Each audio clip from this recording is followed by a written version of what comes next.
y'all, today I am in Newport Beach, California at the Kia Design Studio, and this is the first time they've let journalists in here, and it is for a very special reason. It is to check out the 2027 Kia Telluride. Now, we don't have a lot of specs or any real information about this vehicle just yet, so this is primarily a design preview. So what I'm going to do in this video is we're going to talk a little bit about what we think is going underneath the hood, and then we're just literally going to walk around and show you what this looks like. So, my name is Jill Ciminillo, and this week's car du jour is the 2027 Kia Telluride. So while we don't have a lot of specs just yet, I do want to say this is very closely related to the Hyundai Palisade, which means it probably has the same powertrain, and that is a 3.5-liter V6 engine that delivers 287 horsepower. I'm also going to guess that there will be a hybrid powertrain to come, but we don't know this for sure just yet. This is all just a guess on my part. Now, in terms of design, you will notice this is the X Pro model, and you know this is the X Pro model because you have a lot of blacked out accents, and yeah, you've got front recovery hooks.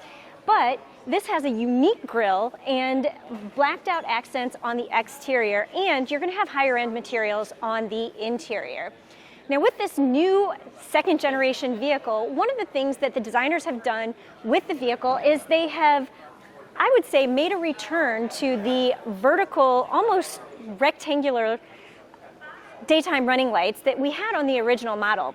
They kind of went away from this signature when they did a refresh, but I like the fact that they've kind of modernized it, but taken it back to the original. This is going to be instantly recognizable from somebody's rear view mirror. You're gonna look and you're gonna be like, yep, that's a Telluride. Okay, so moving around to the side of the vehicle, what I want to say is this is very Land Rover-esque, from the upright side profile to even the door handles that will go flush with the vehicle when it starts to move or when you lock the doors. This is a very upscale look. It is very modern, and I haven't seen the regular version in real life yet, the normal models, but this right here is probably going to be my design preference. Let's take a quick look at the interior. So moving into the interior of the 2027 Kia Telluride, this is probably going to look a little bit familiar to you because it is a single display that has essentially two screens on it. They didn't give us the sizes of the screens, but I'm going to make an assumption that it's 12.3 inches and 12.3 inches. And because we've seen wireless Apple CarPlay and Android Auto in other new Kia vehicles, I'm going to venture a guess this is also going to have that. So in addition to some of the high-tech materials, you will notice that you have ambient lighting and you have some really nice, well-touched, soft surfaces in terms of the leather or synthetic leather that you're going to have on the dash, the leather seats, the suede material on the seats. You have engineered carbon accents on the X Pro model specifically, but you have overall up-level materials on the interior of this vehicle. In terms of technology, you are also going to have dual wireless chargers, TBD on how I feel about those because you know I have a thing about wireless chargers, but you've got two of them right here. I like the idea. We'll see if we like the implementation. You've got cup holders, you've got space to store things, and you just have an overall well-designed interior that is very driver-focused. Can't wait to get behind the wheel for real. Now we need to check out the second and third rows because, by the way, if you have a three-row vehicle, you're probably going to be putting people back there. As I have now moved to the second row, I should point out I am 5 feet tall and I weigh about 95 pounds. I am the average size of a 10-year-old, which is probably the person you're going to put in this second row seat. But because this is longer, wider, taller than the previous generation, you're going to have a lot more legroom and headroom than you did in the previous model. There's also a lot of other good stuff going on back here, from the dual pane moonroofs to your climate controls.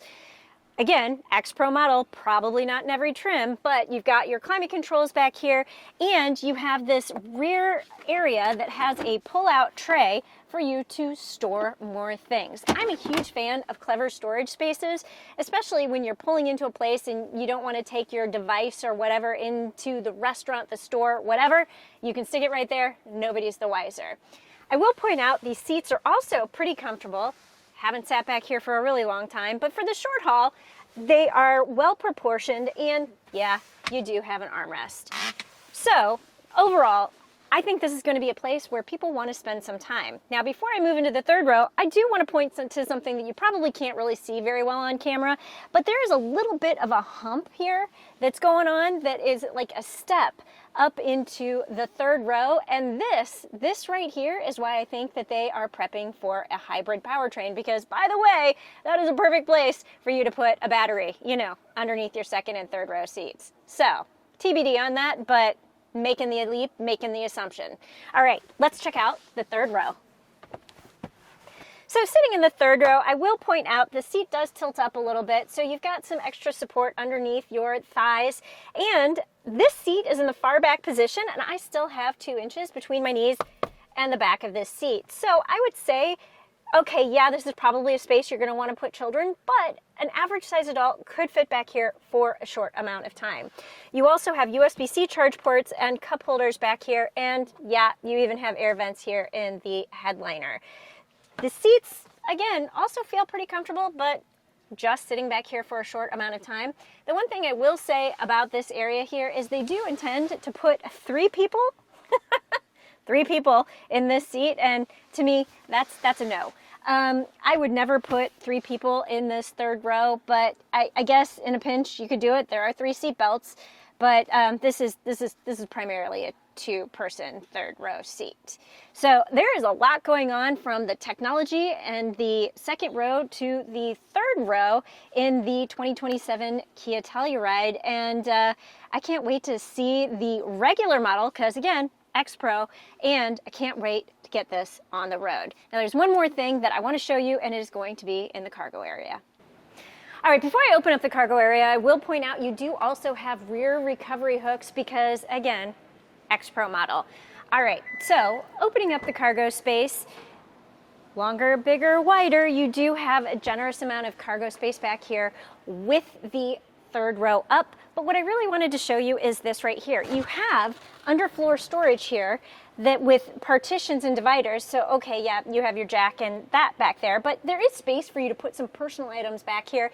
And they've kind of made a big deal about the fact that they have a ruler under here if you need to measure anything out. I guess, I mean, it's a little bit of an awkward location, but it's kind of a neat idea. You see that a lot in trucks. Now, you can also put these third row seats down, and you get a nice flat load floor. And I'm going to point out, this is pre-production, so not everything is perfect, so this will be smoothed out by the time this vehicle comes out. But I like the fact that you can create this nice big cargo area so you can still seat 4 and carry a lot of luggage or camping gear or off-road stuff. So, yeah, I like that. So, this is essentially what I have for you in the 2027 Kia Telluride. As I mentioned, we do not have a lot of details just yet. There is more to come, and the full reveal with, I hope, some additional specifications will be at the LA Auto Show on November 20th. So stay tuned for more information as I have it. Thanks for watching. Don't forget to like and subscribe, and I will see you next time with a new car du jour.